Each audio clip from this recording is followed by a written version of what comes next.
Hi, this is Shane Davis from Youngstown State University here with Figure It Out Baseball. Today I'm going to share with you another one of our recruiting videos.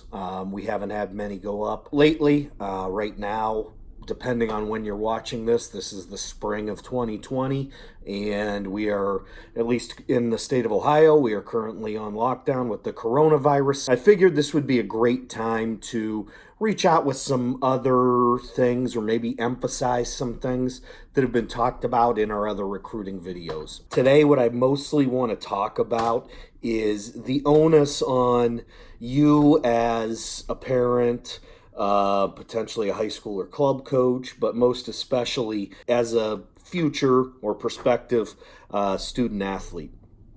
And that onus is on you to do a little bit of research and kind of plan ahead with what's going on with your recruiting, as well as narrowing down where you might want to go. If you're a top prospect, you might have a lot of options and a lot of people reaching out to you, and this should hopefully help to narrow things down for you.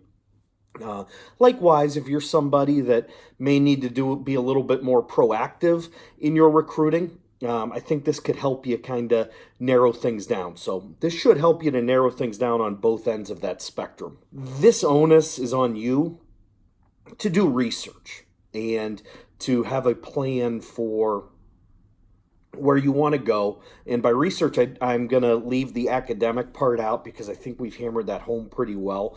But researching the baseball program that you might have an interest in. There's certain places that everybody in the country wants to go to. And, from the other end as a coach, you've got a wide range of guys that you're trying to narrow down to. On the reverse of that, there's places that don't necessarily have people beating down their door all the time. So, the first thing would be understand that certain programs, there's going to be a lot more competition to get into those programs unless you're in that, special percentage of high school or junior college athletes.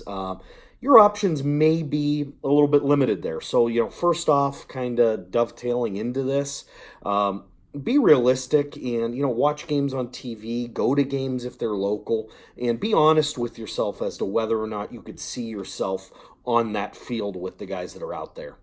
But what I'm talking about from a research standpoint here is pretty easy in this day and age. Get on your computer, start looking at rosters, start looking at statistics, start looking at box scores. Those can show you a lot more sometimes than a coach or somebody trying to recruit you just telling you. Now, not saying that they're lying to you. There could be some nuance and filling in of gray area in talking to a coach, but a lot of times when you look at stat sheets, rosters, and box scores, they're going to tell you a big picture. Case in point, if you're a pitcher, get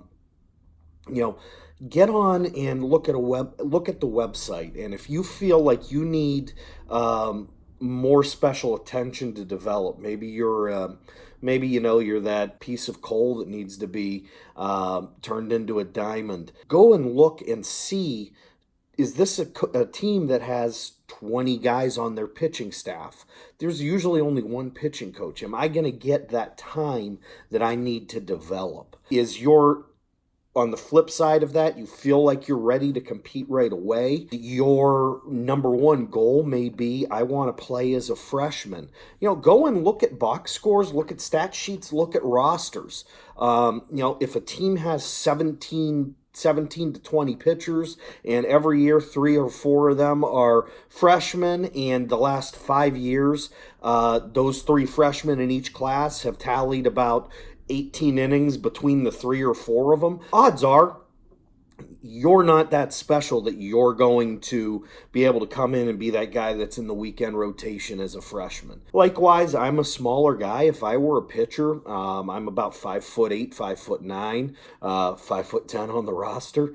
But if I'm a smaller guy and I'm a pitcher and I go and look at a roster and everybody on their staff is 6'3" or 4+, odds are I'm not going to be a guy that might jump out to them. They may have a philosophy where we want big, tall, strong, burly guys, and unless you're something in that small percentage, you're not a guy that's going to fit there.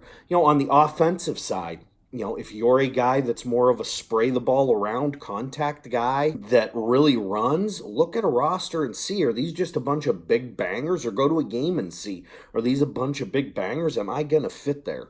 I think sometimes in the recruiting process, we get, on one side a little bit too confident in our skills. Not saying we shouldn't have confidence.